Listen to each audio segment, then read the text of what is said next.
I guess I feel like the definition of terrorism that's being discussed is kind of like a non-definition, or at least a non-distinction, because even in large-scale military combat, big country against big country, there's always the real threat is the threat against a civilian population. Either it's going to be collateral damage from conventional warfare, or the implied threat is after one enemy destroys an army, the implied threat is we'll do as we wish and impose what we want on an opposing civilian population.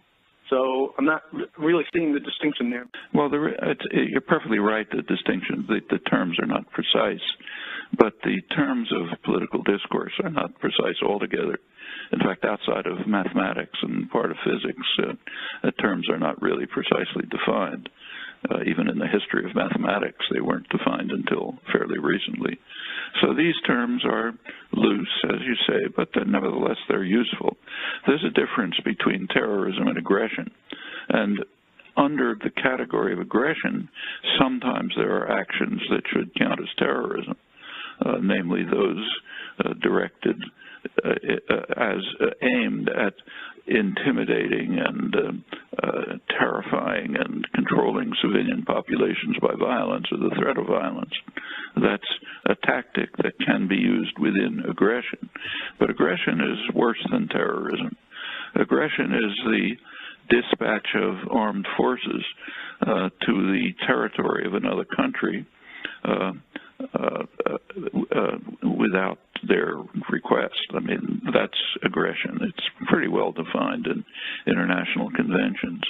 And aggression is also defined in the Nuremberg principles, which are part of the foundation of modern international law. Under Nuremberg, aggression is described as I just characterized it, is identified as the supreme international crime, differing from other war crimes in that it encompasses all of the evil that follows. Those are the principles under which the Nazi war criminals were hanged. And we ought to think about them. So take, say, the invasion of Iraq. There's a textbook case of aggression, no ambiguity about it. It's U.S. British aggression. And it is the supreme international crime.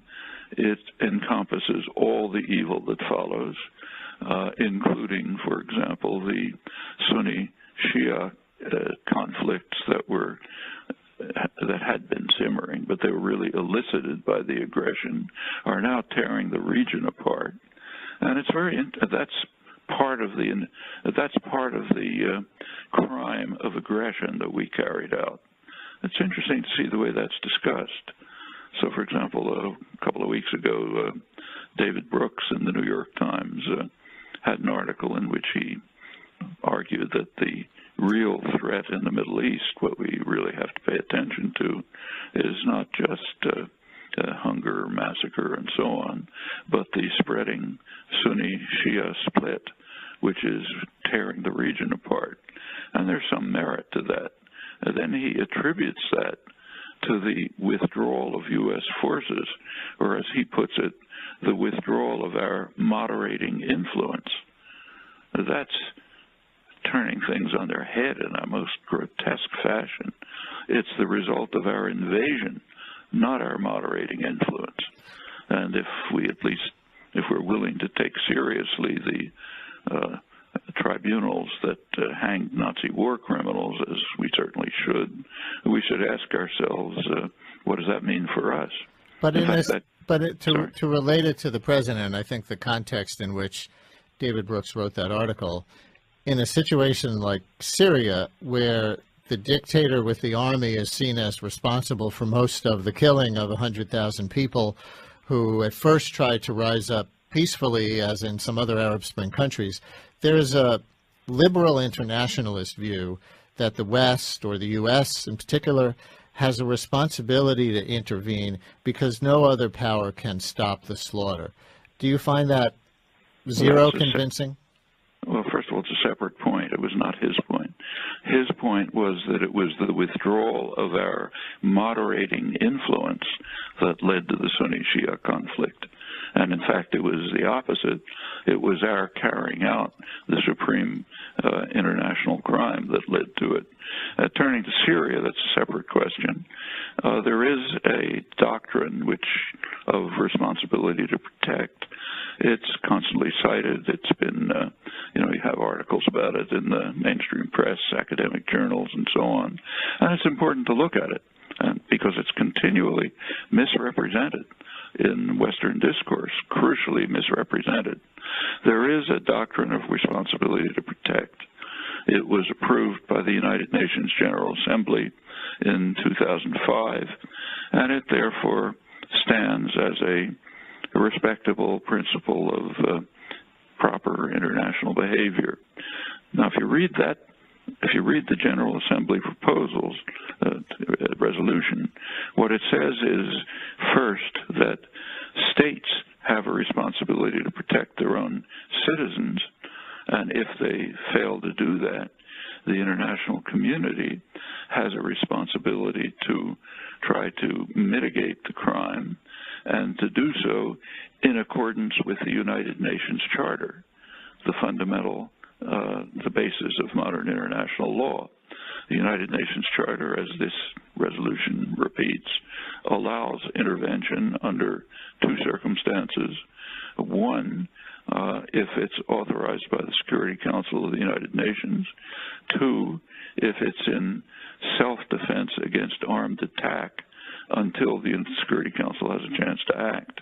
Well, the second is obviously irrelevant here, and the first is inapplicable. There's a second doctrine of responsibility to protect, which has no status other than the fact that it's accepted by the West. That's the version that came out of a committee in 2001 run by Gareth Evans, former Prime Minister of Australia. It's usually called the Evans Commission. And that develops a concept of responsibility to protect, which is the same as the one later endorsed by the General Assembly, with one crucial exception. And that's crucial. The Evans Commission adds that if the Security Council fails to act, regional organizations can carry out intervention by force in the area of their jurisdiction, subject to subsequent authorization by the Security Council. Now, there's only one regional organization that can carry out such actions. That's NATO, not for reasons of law, but for reasons of power. So what the Evans Commission is saying is, irrespective of international law, NATO has the right to intervene by force when it chooses in the area of its jurisdiction, which is worldwide. Well, that's a pretty crucial difference. The version of responsibility to protect that's discussed in the West is the Evans version. That's not the one that has any international legitimacy.